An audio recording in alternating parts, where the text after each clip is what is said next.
Okay, this is a very quick update on a few things in the basement and a few little things I horsed around with on the first floor.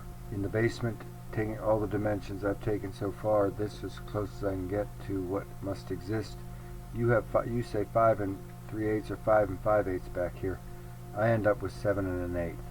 So I'm not sure where those inches come out, but everything here is perfect, and this is all perfect up through here and perfect up through here. So a couple inches of slop that must be in here somewhere.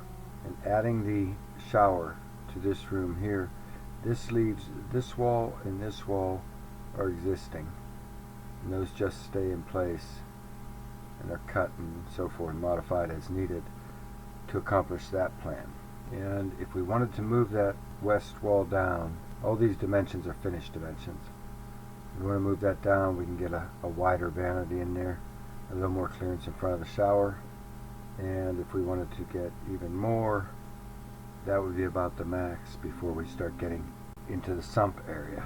I'm not sure that that wall there can be extended. That drain pipe's running behind there.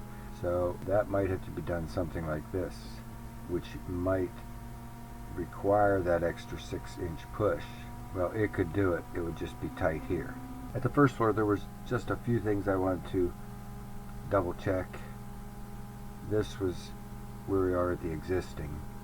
And then this was accounting for getting rid of the dog wash and replacing that with a stacked washer dryer.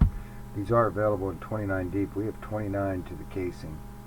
So this is probably kind of a close call for that being in front of it. But that's what I'm showing. It's 27 inches wide. I've got about 30 in that alcove for it. And then this was closing this down here. I put a doorway in here like this one, and this becomes a hallway. It doesn't matter if the ceiling's a little lower or whatever than this ceiling. This dash line here is the soffit and how I'm running it at the moment with that existing door that we were talking about yesterday. One of the things that you can do is, if you change that bathroom door down to a 2-0, if you use that pantry door on that bathroom door, this wall can drop back 3 or 4 inches like this. And then at this one also, I'm doing a kind of a mirror what I'm doing here. Not that that's desirable, but it's similar to what we talked about yesterday. If you want to move that toilet down some, now that if you go to that smaller door, you can move that toilet down some as well and get that pulled back a little bit more and more open to that family room.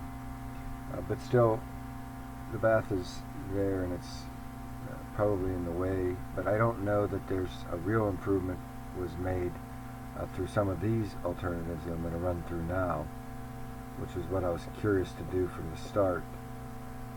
Get rid of the bath and put it up here. One alternative is to put it up here. The lockers become smaller. There's probably about 54 inches worth of locker here, and then this comes back here, and I have this open all the way across here with these little half walls that come up so far here and here, and maybe these walls are just, this wall is brought out to match that one with this soffit coming across here. Yes, then you would lower this whole area here and you would come through, and this would be, and then it would open up high here. Or alternatively, that soffit stops on either side of the hallway, and this all just becomes the same level ceiling through here. In this permutation, these walls go all the way to the ceiling, and this is across, no casing. And you can see one of the things we gained by moving the bath up here, getting it out of here in any event, is we were able to make that island an extra seat longer. I still don't think it's a vast improvement, but it does give us that, and it's a little less complicated looking in there, coming right across like this. And the next location for the bath, if we also still wanted that stacked laundry back there, is to start cutting into the office in a more serious way, like this.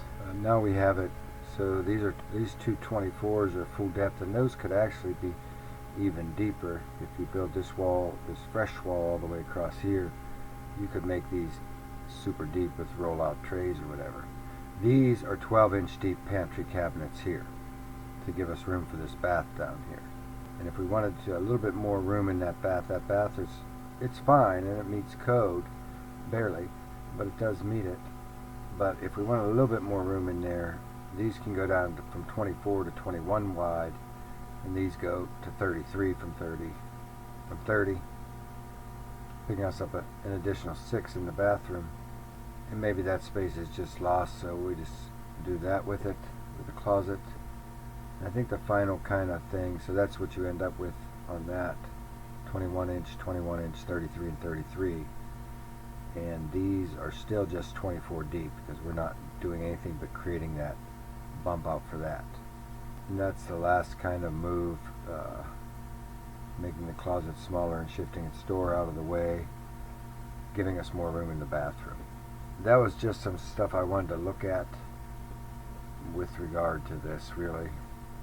I'm not sure if it's desirable or not. I think it probably is, actually, just because of this kitchen like that compared to this.